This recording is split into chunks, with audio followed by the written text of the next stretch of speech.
आखिरकार चुनाव के पहले नेता प्रतिपक्ष तेजस्वी यादव और उनके साथ रहने वाले दुख सुख के साथी सन ऑफ मल्ला मुकेश सहनी जो बातों को कहते थे, आखिरकार वो सत्य साबित हुई। यानी 2025 के चुनाव के पहले चुनावी सभाओं में, वोटर अधिकार यात्रा में राहुल गांधी तेजस्वी यादव के सुर में सुर मिला के मुकेश सहनी ये कहते नजर आते थे कि वोट चोरी का प्लान किया गया है। यानी एनडीए वोट चोरी करके सत्ता के शीर्ष तक पहुंचना चाहती है। और जब चुनावी नतीजे आए जिसमें आरजेडी को करारी हार हुई, यानी सन ऑफ मल्ला मुकेश सहनी की पार्टी वीआईपी का खाता तक नहीं खुला, जिसके बाद लगातार नेता प्रतिपक्ष तेजस्वी यादव, राहुल गांधी और मुकेश सहनी ये चीखते चीखते कहते थे कि सब मशीनरी का खेल हुआ है, यानी सरकारी तंत्र का दुरुपयोग किया गया है।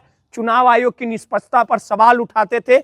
और जीतन राम मांझी का बयान जैसे ही आया, जीतन राम मांझी ने कहा था कि 2020 में टेकारी के हमारे उम्मीदवार अनिल कुमार जब चुनाव हार रहे थे, तो जैसे ही इस बात की जानकारी मुझे अनिल कुमार ने दी, मैंने फौरन वहां के डीएम अभिषेक कुमार को फोन लगा के उन्हें चुनाव जितवाने का काम करवाया था।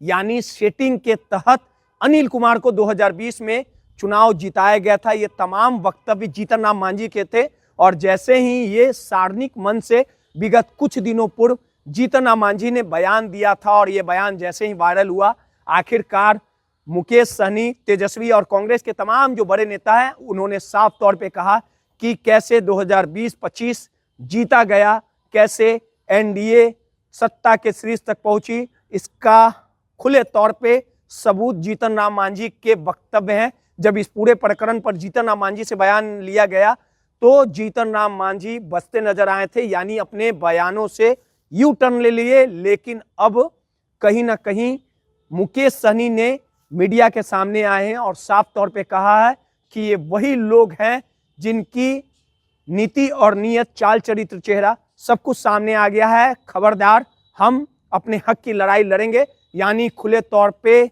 मुकेश सहनी ने भाजपा और नीतीश को खुली चुनौती दी है। किस प्रकार से पटना एयरपोर्ट पर क्या कुछ कहा है मुकेश सहनी ने, पहले उनके बयानों को सुनवाते हैं। देखिए, निश्चित तौर पे इसी के लेके तो हम लोग लड़ाई लड़ रहे हैं। आदरणीय राहुल गांधी जी के साथ वोटर अधिकार यात्रा पे हम लोग निकले थे और यही लोकतंत्र जो है ख़त्म करने पे लगा हुआ है भारतीय जनता पार्टी और उनके सहयोगी दल। आपने देखा कि किस तरीके से मांझी जी ने जिक्र किया कि 2020 में हमने डीएम साहब को कहने से हमने वहाँ पे जीत दर्ज कराया और अभी भी अगर हमें फ़ोन करते तो हम जीत हासिल करा देते।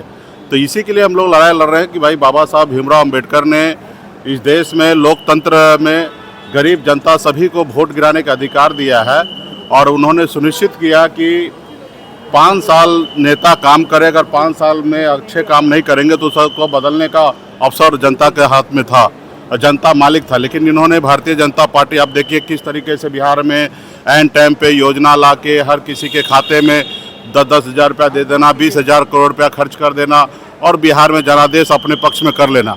अगर इसी तरीके से चलता रहेगा, काम कोई सरकार ना करे और सत्ता में इसी तरीके से बैठा रहे, इसी तरीके से वोट चोरी करके सत्ता में बैठा रहे, इसी तरीके से डीएम को फ़ोन करके और प्रत्याशी को जिताया जाए, तो फिर तो इससे अच्छा इस देश में चुनाव बंद हो जाना चाहिए।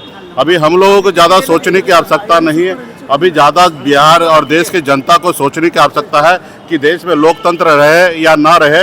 इसके लिए आने वाले समय में हमारे देश की सभी जनता को सोचने की आवश्यकता है और ये हम लोग पहले से कह रहे हैं कि देश में लोकतंत्र खत्म हो रहा है। इसको आने वाले समय में हम लोग मजबूती से लड़ाई लड़ेंगे। तो आपने साफ तौर पे सुना कि मुकेश सहनी काफी गुस्से में थे और उन्होंने साफ तौर पे कहा कि आने वाले दिनों में हम सड़क पर उतरेंगे। और बिहार की जनता सब कुछ जानती थी। बिहार की जनता के पीठ पर इन एनडीए के नेताओं ने छुरा भोंका है और धोखे से सत्ता को प्राप्त किया है। सहयोगी अनिल के साथ